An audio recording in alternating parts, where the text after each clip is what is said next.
Every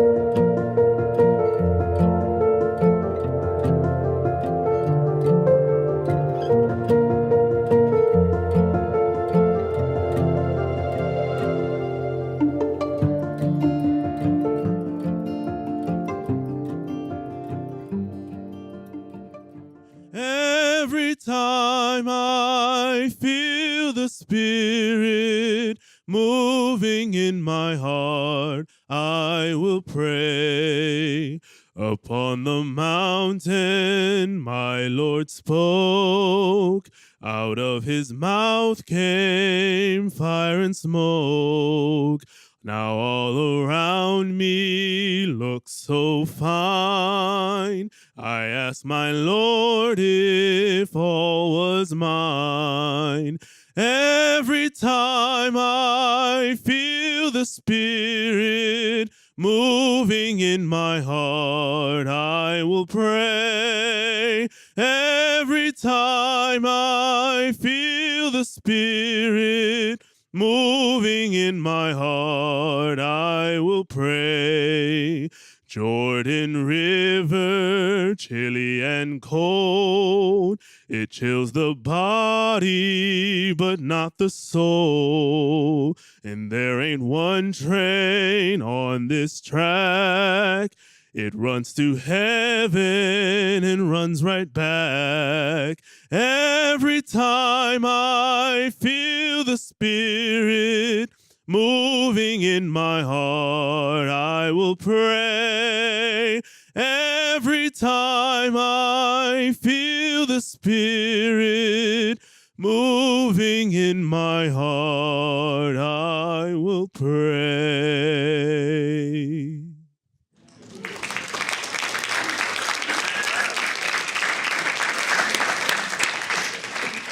That was Josh Hill singing for us. Thank you, Josh. Every time I feel the Spirit moving in my heart, I pray. This American spiritual has been covered by many, most famously by Nat King Cole. According to the song, our encounter with the Spirit compels worship. And most of us agree. But we might disagree over what qualifies as an encounter with the Spirit. Let me explain. According to John Calvin, not a particle of light or wisdom or justice or power or rectitude or genuine truth will anywhere be found which does not flow from him, meaning the Spirit. But what does that mean concretely? People differ. Edward McNulty has written 2 volumes entitled Praying the Movies, in which he seeks for his readers that, quote, elusive moment when the Spirit awakens us to something special in the film. He says it may be an act of one of the characters, a word, a song, an image, making us aware that we are on holy ground. Andrew Greeley ups the stakes, believing that the filmmaker, as artist, at times discloses God's presence, quote, even more sharply and decisively than God has chosen to do through creation itself. For Greeley, film is especially suited for the making of sacraments and the creating of epiphanies, for it can both capture the people watching and focus the viewer's attention. That it invites, enables worship. While privileging the artist, Greeley does not deny the Spirit speaking in and through creation. Neither should we.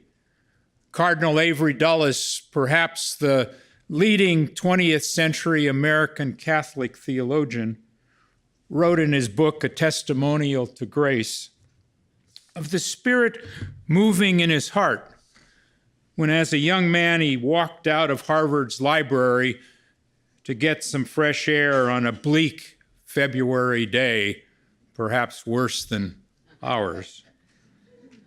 and happened to focus his eyes on a young tree just beginning to bud.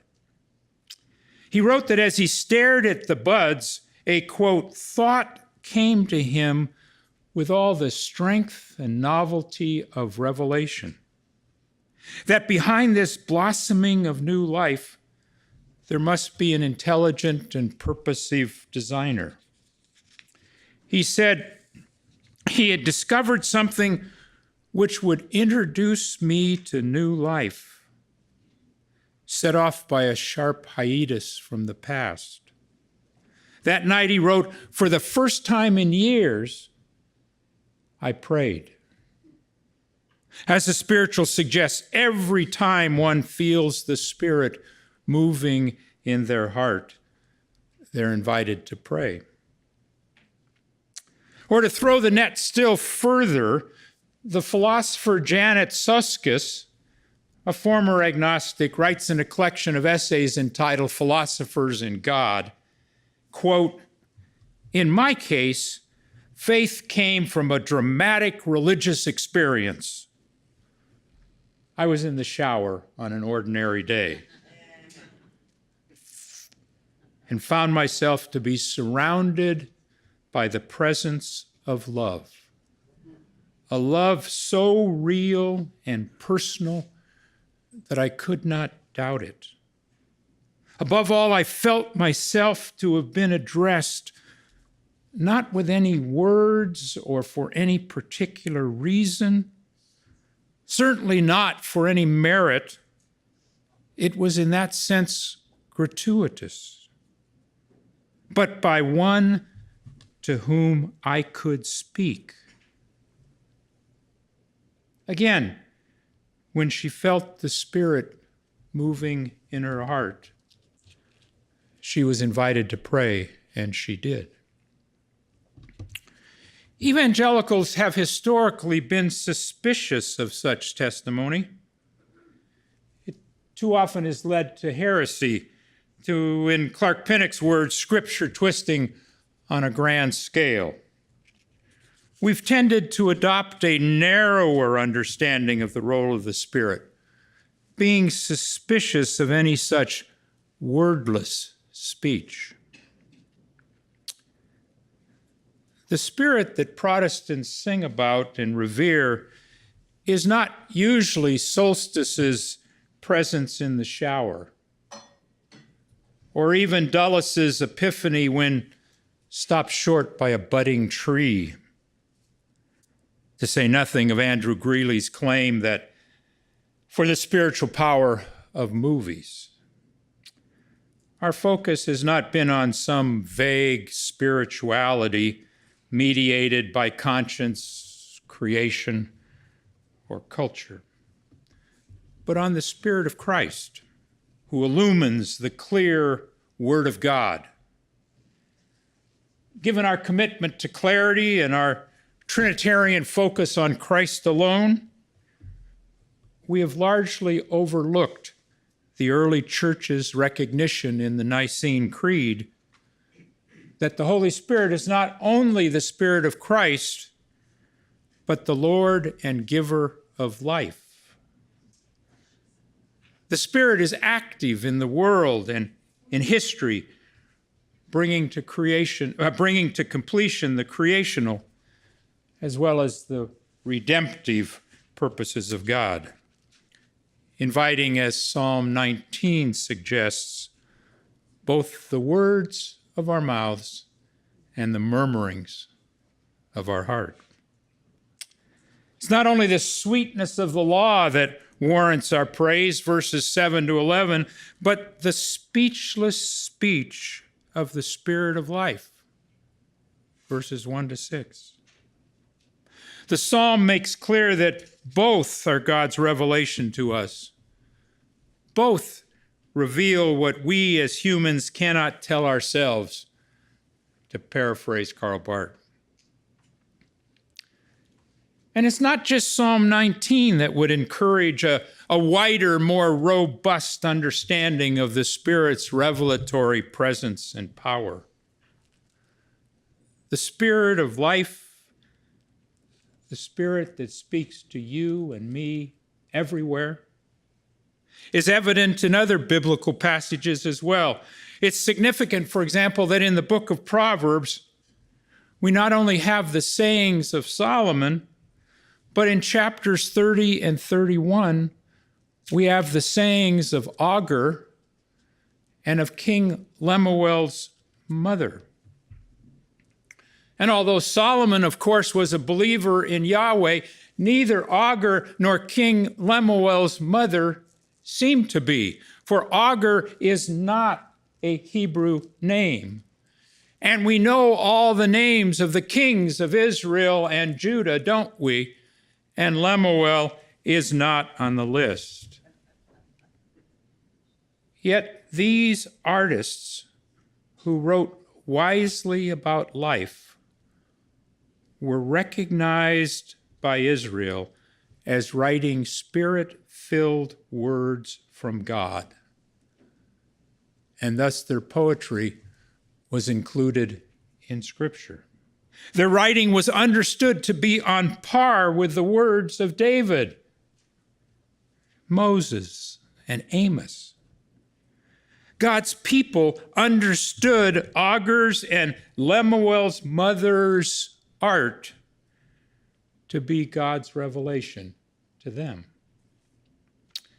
Similarly, Paul in Acts 17 judges the spiritual experiences of those on Mars Hill to be genuine, even if incomplete and wrongly directed. The Athenians rightly perceived that theirs was a spiritual world. When they heard the Spirit moving, they prayed. Paul's role was to redirect those prayers to Jesus. And we shouldn't forget the sound of sheer silence. That's a better translation than a still small voice. The sound of sheer silence that Elijah heard following the wind, earthquake, and fire. Or the dream of Abimelech that protected Sarah from harm. And what are we to make in 2 Chronicles 35, where the text says that the Egyptian Pharaoh Necho heard God's Spirit speak to him. The Spirit blows where it wills. Returning to John Calvin, he recognized the Spirit's presence in the world, but he typically limited the wider work of the Spirit to convicting and preserving, a sort of negative function. What he emphasized less often was the Spirit's positive role in convincing and providing, in particular, in using human creativity to invite our prayerful worship. And many of us, unfortunately, have followed in his footsteps, failing to adequately recognize the role of the Spirit in life. Calvin, like the Reformation as a whole, underplayed the Spirit's ongoing work outside the people of God, concentrating instead on the Spirit's work in creation and redemption. But such a narrowing of the Spirit's reach neither squares with the biblical account of God's work in history, nor adequately describes the experience of the Spirit that many outside the church have today. After all, the Spirit is the Spirit of life, all life. Thus, every time we feel the Spirit moving in our hearts, every time all humanity hears the Spirit, that is, every time Nat King Cole hears the Spirit, or Janet Solstice in the shower, or Rob Johnston at a movie, we are invited to pray.